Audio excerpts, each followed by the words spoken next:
And the answer was, well, 140 characters is way too wordy. So I'll try to be brief.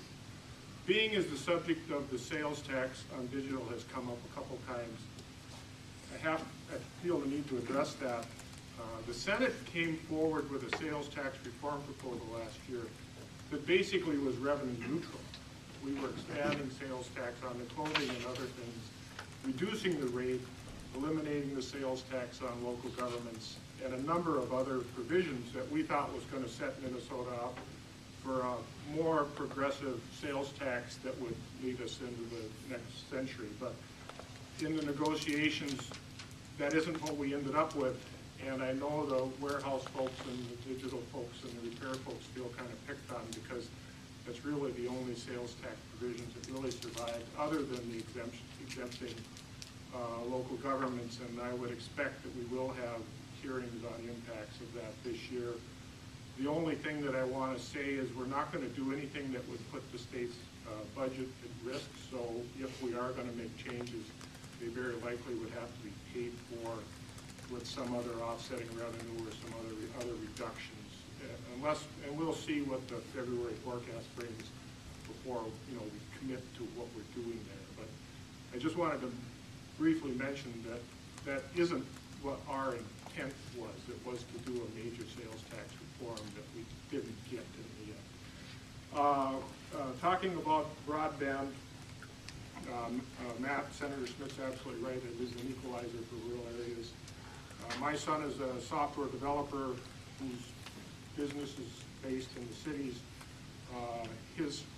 One of his best parts of his job is that they were allowing him to come home Thursday night, beat the Friday traffic, work on Friday at home, and spend the weekend at home and then go back. And so this distance work is really, really valuable for rural areas as we look for economic growth, in my opinion. So we need to figure out how we're going to provide this high-speed internet service across Minnesota, because it's very, very important, I think.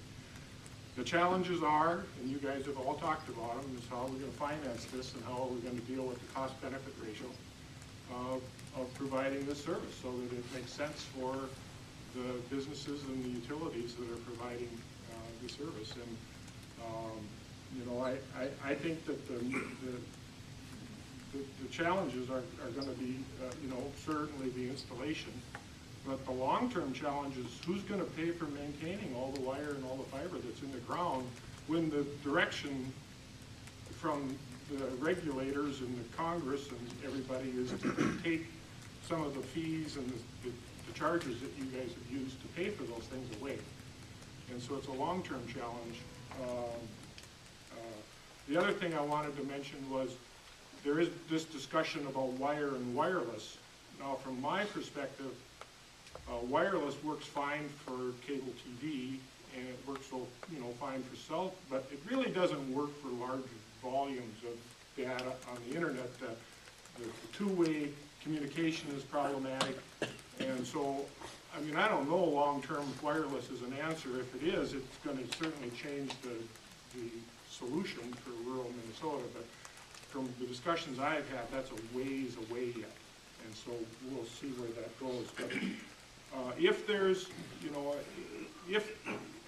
hopefully the state can play a role in helping expand broadband across the state, and hopefully if somebody has some good idea about how that's going to impact your cost-benefit ratio so that it makes sense for that to occur, that's the direction I would look for the state to be playing to try to help with the financing of these projects that currently aren't quite there so that they can't happen.